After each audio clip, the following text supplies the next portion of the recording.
So let me pick up a little bit of what you said, Tracy.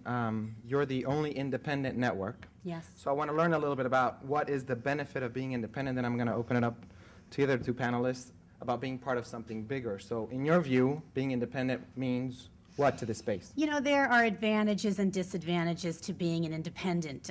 You know, we don't get to go out there with NBC Universal to, you know, put our foot down for distribution in some ways, right? But we are a speedboat. You know, we are not an ocean liner. I can move very quickly. I can make decisions very quickly. There's not like tiers and tiers of management levels that I have to talk to. And so when a marketer comes to me and says, I've got a great idea, and I know you're the only person that's going to do it. So I say, okay, I'll do it, you know, because we can move very quickly and we create a lot of our own content, and being independent and original programmers really helps us to help advertisers do what they want to do, right? Which is reach out to people. So as difficult in some ways as being an independent is, it has allows me a lot of flexibility and creativity.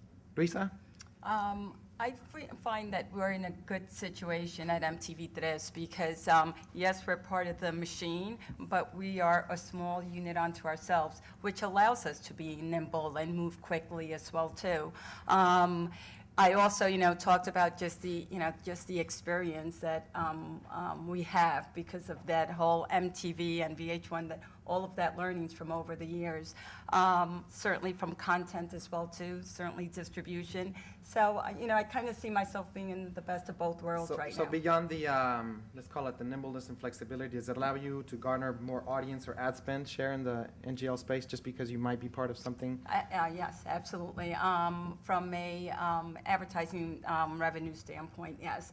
Meaning there are, now especially we have found more advertisers who are saying, okay, we just sent an RFP to MTV, and we want MTV3 included in there. And maybe there wouldn't have been a budget before, but now there is. Or maybe it's coming from the general market budget. So absolutely. Joe?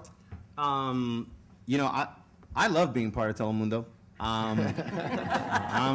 ain't gonna lie, right? And also, you know, it's not bad to be part of the NBC Universal family as well, right? I mean, it's some of the top cable networks in our space are owned by them, so we have the benefit of support from either end. What's interesting is that Mundos is the best avatar for the NGL, right? Because we come from two bicultural parents, if you will, right? So we speak the language because we corporately live it, you know? It does help us a lot in terms of our market approach, certainly. There are opportunities when, you know, an advertiser who has a global or larger picture comes to the larger company and we all work together and figure out how each one of our pieces fit. There are opportunities where it's a Hispanic opportunity where, you know, between us and Telemundo, we figure out how it fits. You know, after 9 years of building Mundos, we have a seat at the table. And it wasn't like that in the very beginning, in the early stages, when we had to earn our way. We've earned our way. And so now, you know, I sit across all of the other managers from all the other networks, and it's kind of cool to say, hey, this NGL network, you know, that nobody could pronounce, that was this thing far off in the right-hand corner, now sits among all of these other people. And so the benefit is we get the benefit of thinking, you know, we get people to tell me, hey, listen, here's an idea for you that I think could make sense. And, you know, we either use it or don't use it. But within that cluster, there is a large amount of independence that we have. You know, first and foremost, we are headquartered out in Los Angeles, you know, and most of a good amount of my LA team is here. And we function independently, and we do function very quickly, but we have the benefit of both, which is an interesting place to be. Good. Well, I wanted to establish kind of like the media baseline, if you will, because then the second part of what I'd like to handle is, okay, we've got contextually relevant programming, and these guys have gone out of their way. We're talking TV just right now, but they've gone out of their way to create programming that is relevant for the new generation Latino. But then on the other side, the responsibility of folks like me, an ad agency guy, and then folks like you, client guys over there, and gals, how do we kind of put the puzzle together? And like I said, there's this 800-pound gorilla in the room. Some people just don't want to talk about language issues or don't want to talk about budgets. And if we shoot a 30-second TV spot in Spanish, what do we run in the network, et cetera, et cetera. So let's get down and dirty. So number one question that I like to add is, what is unique about the agencies that get the NGLC opportunity, NGL opportunity, and those that just don't? What is unique about the people that you go sell to that say, I get it, and those that say, And by the way, this is not about not advertising in Spanish, not at all. It's just when we take a look at the totality of the U.S. Hispanic market, myself included, how do we step back and say, this is the market, it's the census year, guys, it's 2010, numbers are going to get they're going to get rediscovered, if you will, but so whomever wants to take the question first. Oh, I'll go. Go first. I think that we've come a long way, and MTV will have our 4th year this year. And we've come a long way from, 4 years ago. I find that you have, I think from the agency standpoint, people who are open to this NGO category. I think the challenge becomes for them, how do they get their clients from where they are to where they need to be? I think that over the years, it's been so much of, Spanish language, and it's just this massive group that we're all one and we're all the same, and of course we're not. And now, how do they get them there? And, one of the approaches that we have taken is research. We are going out there and we are absolutely armed with research. We have a study called The Latinization of American Youth, and we've taken out to some of our clients here. And, we just got to give them the ammunition to show that it's not just, this one group, and for them to feel comfortable with it.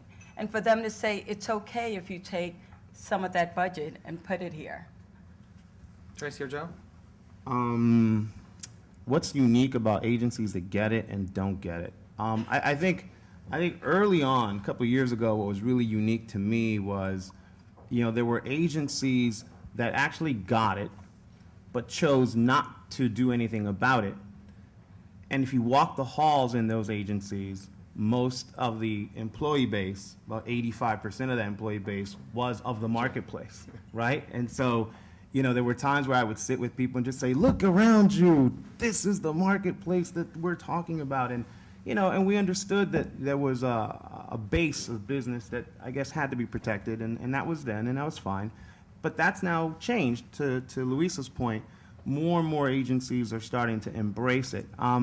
What'll be interesting to see is how this multicultural or one budget for everybody concept sort of plays out, right? Because, there's pros and cons to both of those things. It's interesting that when you have one budget and one concept, then that concept can be applicable into this marketplace. And then there's other agencies that, for example, want a traditionally specific Hispanic thing that's totally different from what the general market is doing. And yet our marketplace is looking at the general market and saying, how come that's going on over here and it's not happening for me in the Hispanic side, whether it's in Spanish or bilingual, whatever it is. So, our job is to constantly keep educating. And yeah, we do the research all the time. We have a brand new research study that's coming out in another couple of weeks. And Telemundo as well has got a larger research piece that they're about to release that's inclusive of this marketplace. And I think, it's conferences like this and the fact that all you guys are sitting here listening to, the three of us, to kind of keep this in your mind about this is a marketplace that's important and we need your help and your evangelism to help showcase what this marketplace can be and do for you all. It'd be nice to get, even better ROI or better metrics to prove ROI, which I think is a real important thing. So while we have the research that proves the marketplace makes sense, what happens coming out of your toe dipper effort or your effort in the marketplace that you can turn around and say, hey, XYZ person, look how well this performed. And we, in particular, are working on a couple of ROI models to help support the back end as much as we try to support the front end. And I think those two things are going to help this process through.